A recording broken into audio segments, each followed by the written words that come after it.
Well, well, well. Here we are. Deep in the heart of this place. Down in a creepy basement.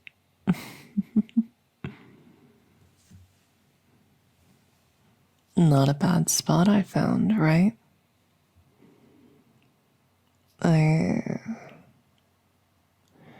I know you've always been into urban exploration stuff. And I mean, well, I don't know if I would call an abandoned mansion urban, but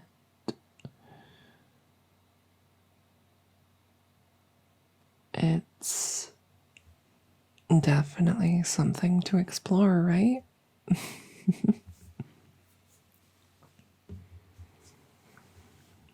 Yeah, it's pretty creepy stuff.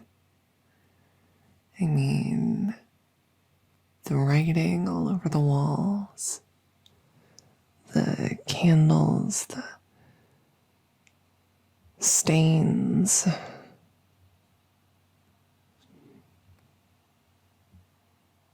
This place, it has a history.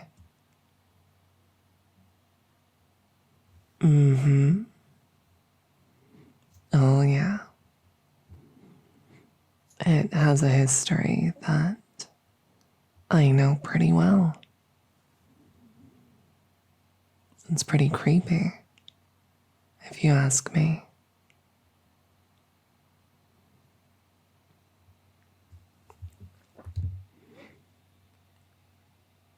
Do you want to hear about it?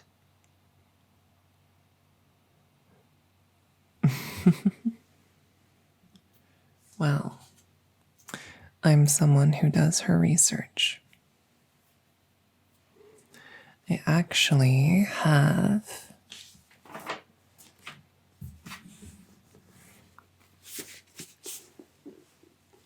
some very, very old books that I happened to find when we split up for a little bit earlier.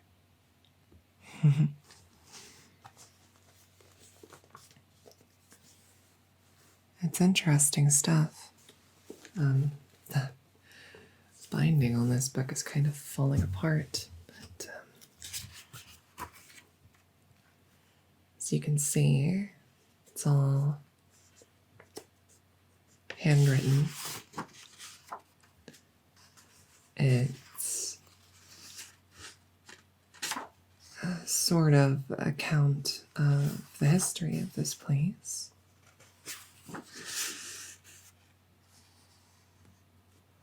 From the perspective of one of the people who used to live here back in the day.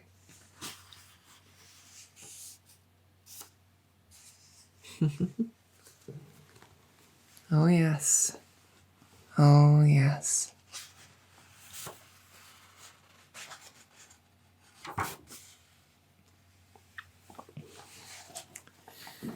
Let's see. Let's just go ahead and start at the beginning, shall we?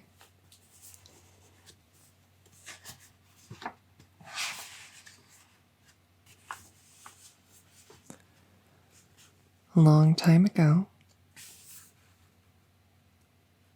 a very smart man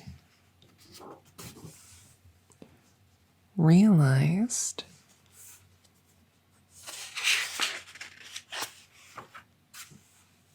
that there were greater things in the world.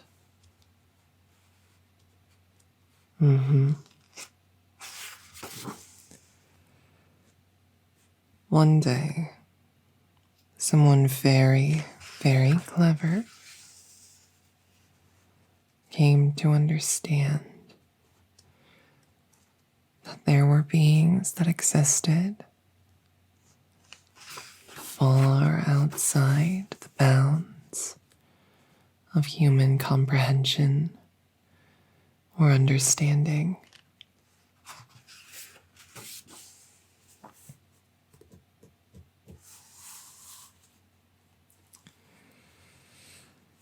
And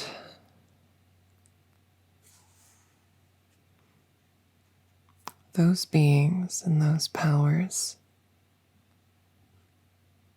posed an existential threat.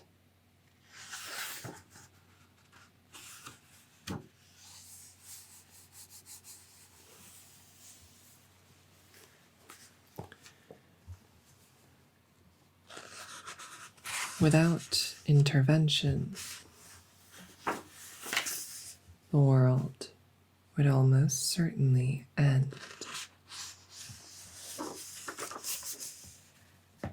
And so, a group was formed.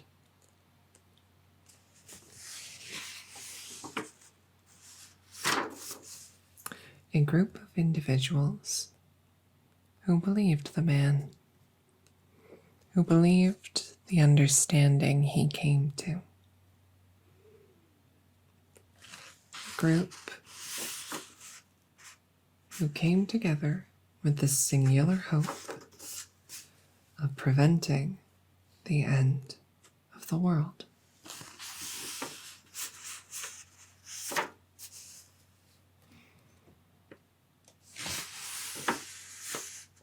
To that end, they sought to destroy one such being.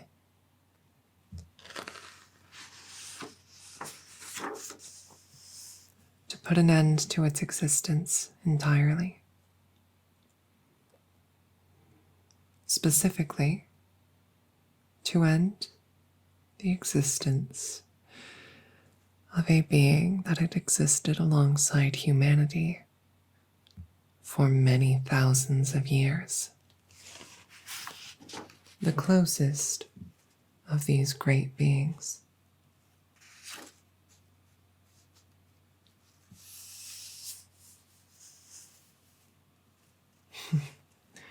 Yes, it does sound preposterous, doesn't it? And yet the people here believed it wholeheartedly. Now, if I may continue.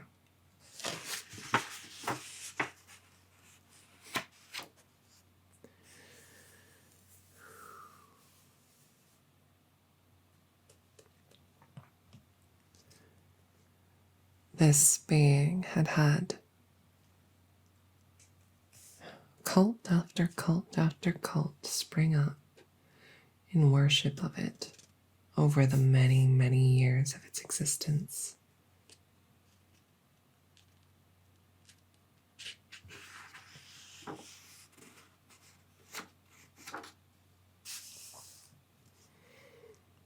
And these cults had often tried to draw the being's attention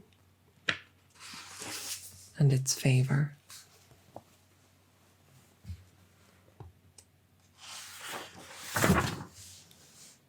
And they failed, time and time and time again. They failed.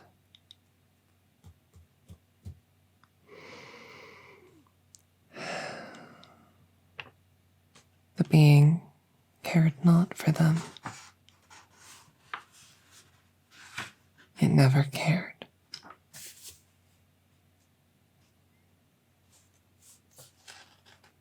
It never listened, never looked. It just was. Much of the time,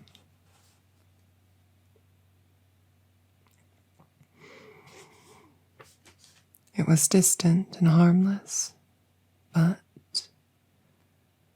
at other times, its stirrings led to death.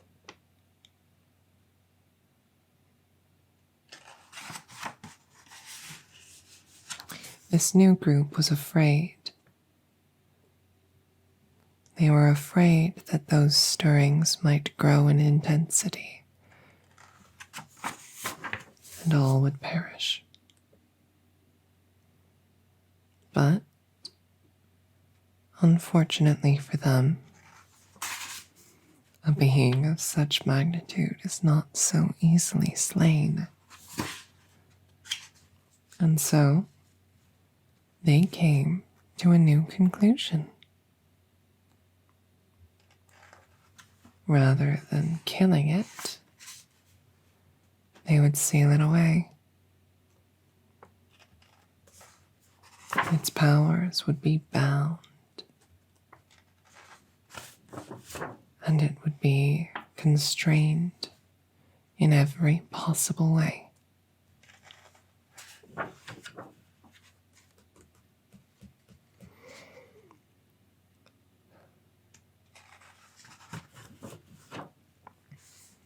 This here, this place, is where they did it. Where they sealed its power.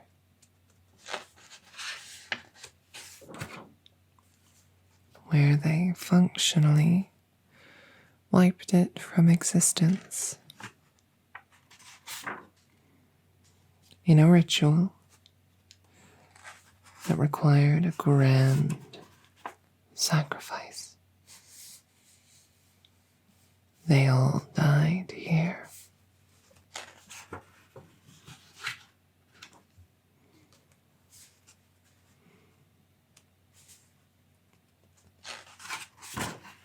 As you can see,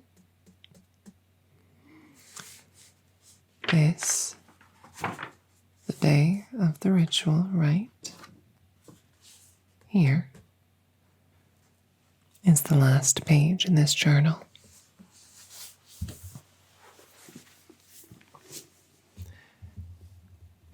But it's not the end of the story.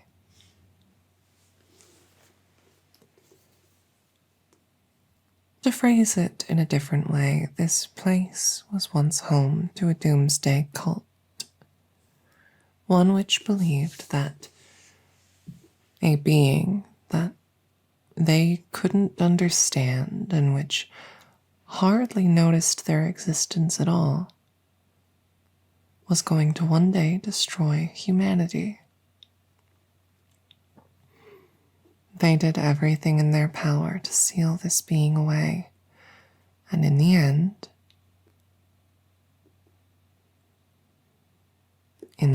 they all died. But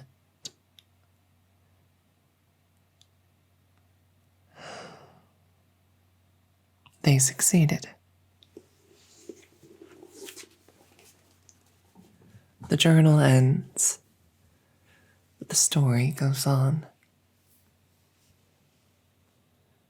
The being now noticed humanity. How could it not? For it was humanity that had imprisoned it. The being was weakened, its essence scattered and suppressed. And so it would remain for billions of years. Unless, of course, some other force intervened. And so this being made a plan to enact its hastened release with much time and effort, at least in a human scale. It gathered itself together over many years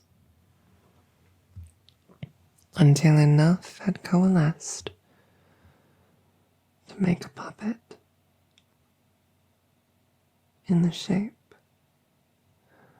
of a human woman.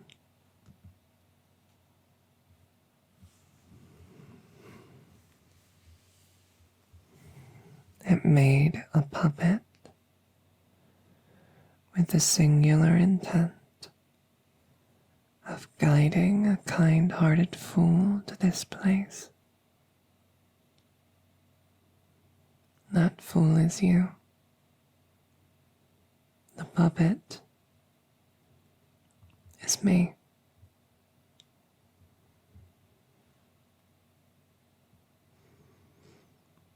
I'm going to be completely transparent with you here and now, to my own detriment. Realistically, if I want you to do what I need you to, I shouldn't tell you this, but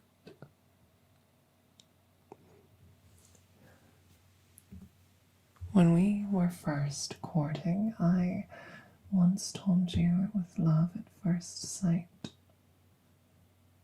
That was a lie.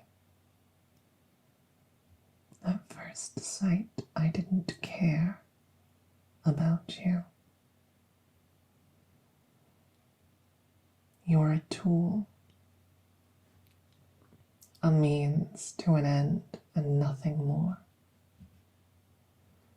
To be used and then discarded, or more likely, ignored entirely.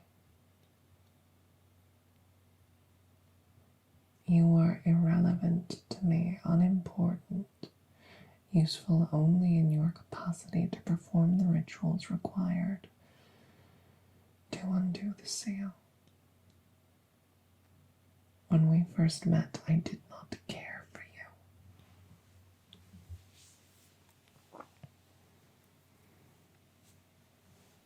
you. That continued to be the case for some time. As I said, over the millennia, many had tried to win my favor, and many failed to even attract my eye.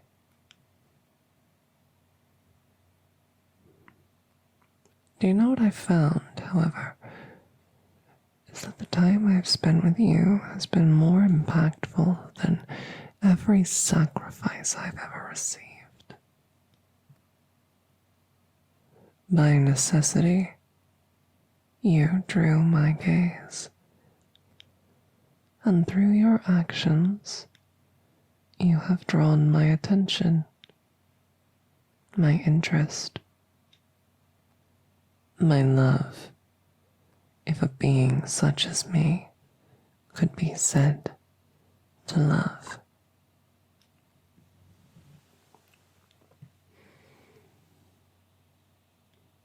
I didn't find the book while looking around earlier. I knew where it was already. I've been in this house for a very long time and only recently managed to create a humanoid form convincing enough to enact my plan.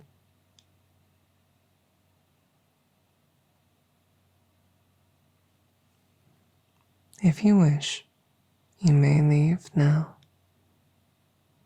and I will simply cherish the time we once had together.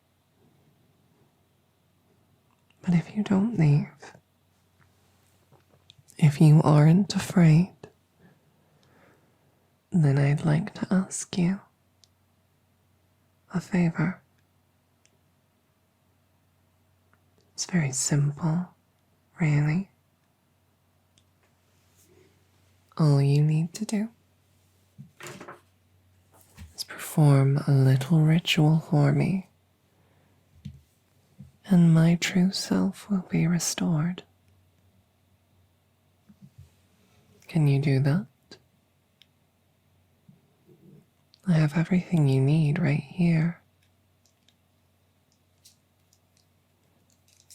Prayer beads, for example.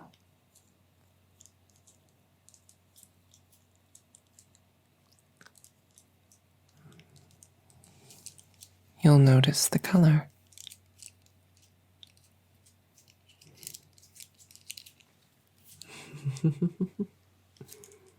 Bone white. For your own comfort, I'm going to suggest that you not consider or ask.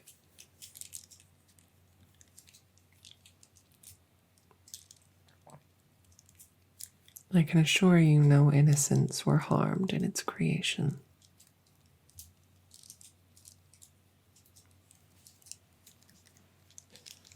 You would hold these beads in your left hand. All right? It's simple. Completely simple. I would hold my own string of beads.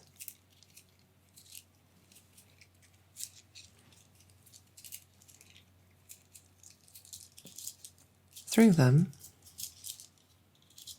a connection would be forged between you, myself in this puppet, my true self, and the maddened doomsday cult whose spirits still dwell in this place.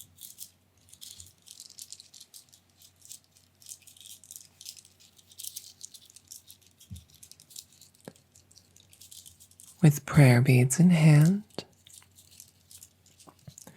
you would inscribe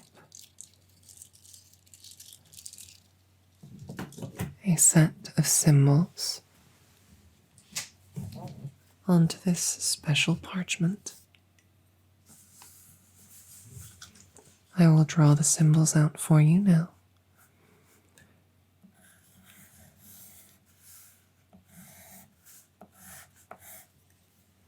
You would only need to copy them to the best of your ability.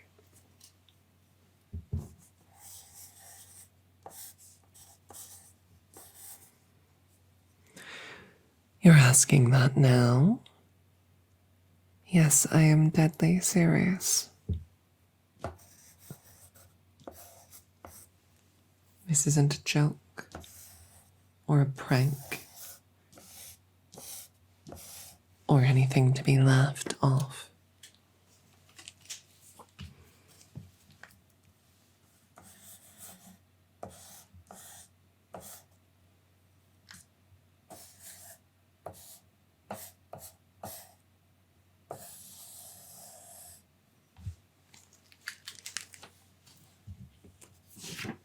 Once you have inscribed the symbols, using but a drop of your own blood as a medium, all you would need to do is read an incantation. You see, the truth is, in spite of what many would believe, true magic, when executed with grace, does not require such petty things as death. And of course, on the subject,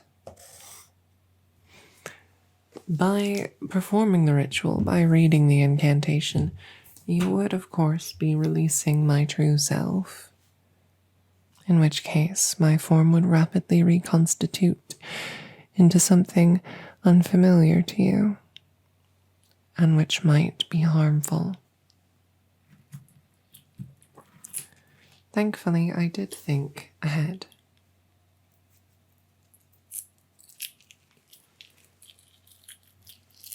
I may not be able to perform the ritual required to secure my release on my own,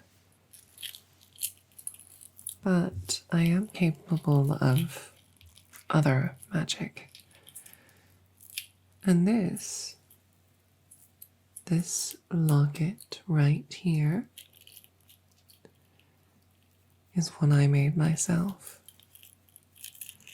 imbued with a specific variety of protective magic. When you perform the ritual, it will ensure your safety, because, as I said, You have my attention. You have my interest. For the first time in all of time, there is a mortal whose death I would mourn, and whose sorrow I would feel as truly as if it were my own.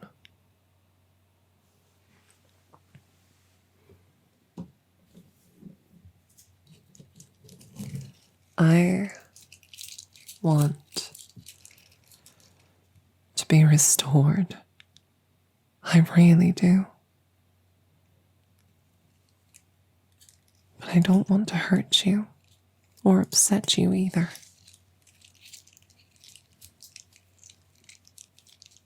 So, I'm going to ask you to wear the locket and perform the ritual.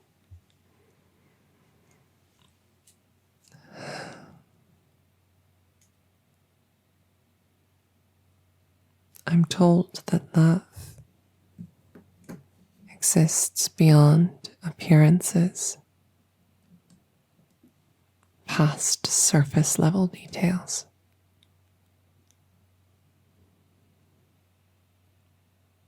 If you do this, I will change into something altogether unfamiliar to you. But in my heart, my soul, I will remain the person that you fell in love with.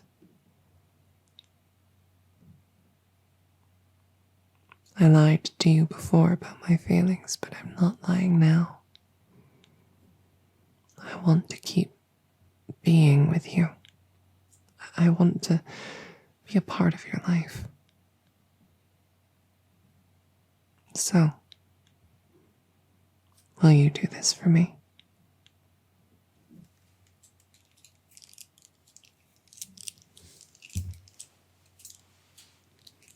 Then take your prayer beads and let us begin.